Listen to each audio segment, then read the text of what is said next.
Hello. Thank you, Gabrielle, for the introduction. It's a cat. It's a cat. A few years ago, I had a discussion with a friend of mine who also identifies as an ethical vegan on the topic of whether our vegan values are best served by feeding a cat animal flesh or plant foods.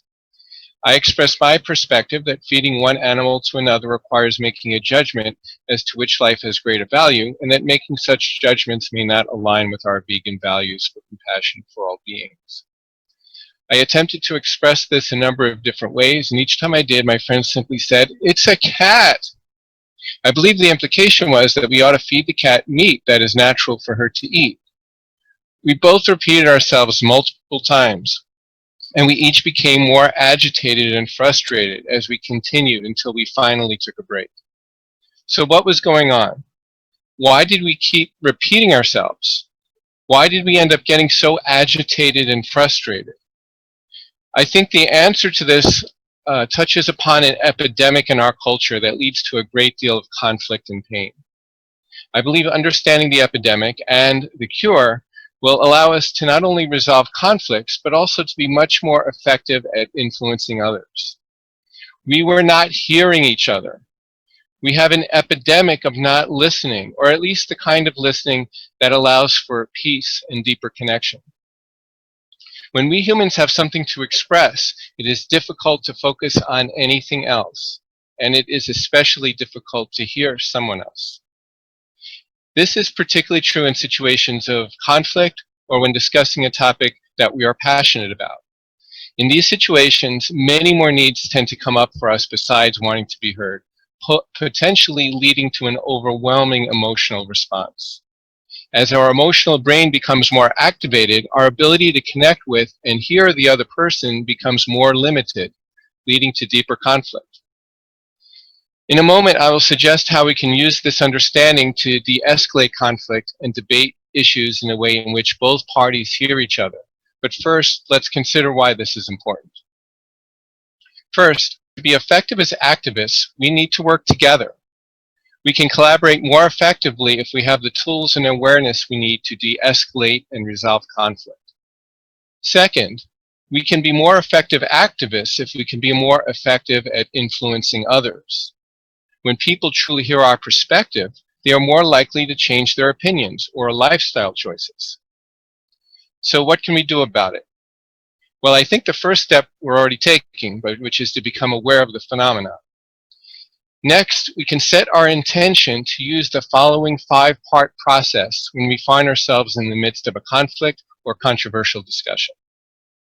1. Notice when this dynamic is happening. 2.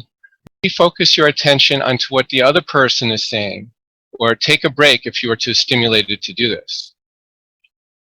3. Let the other party talk while you listen. Connect and become curious.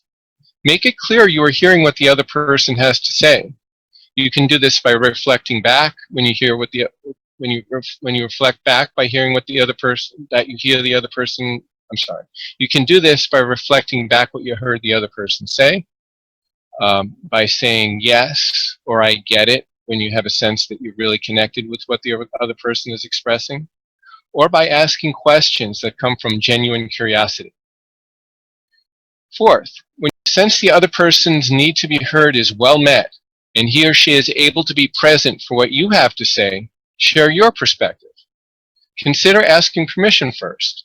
For example, would you like to hear my thoughts on the matter? Lastly, make a request. Once you heard what the other person is needing and shared your perspective about what is going on inside you, ask for something that you think might address both of your needs. To show you are making a request, use a phrase like, would you be willing to? And when making a request, be ready to accept a yes or a no. A PDF file with the 5-part process that goes a little deeper than what I just shared is, I think, being posted in the chat as I speak, or was just posted recently. And in case you are interested in delving more deeply into this topic, or if you would like to learn about other ways to become a more effective activist, communicator, collaborator, inspirational please subscribe to my new YouTube channel. I haven't posted anything there yet, and if you subscribe, I'd really appreciate the support and getting a good start, and you'll be notified when I post my first video in about 2 weeks. I think a link is also being posted in the chat and will also be posted on the Facebook event page. I'm grateful to you all for the chance to share with you what I had to share today.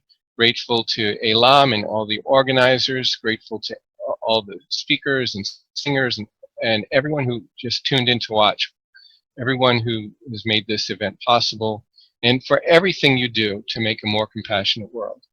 Thank you again.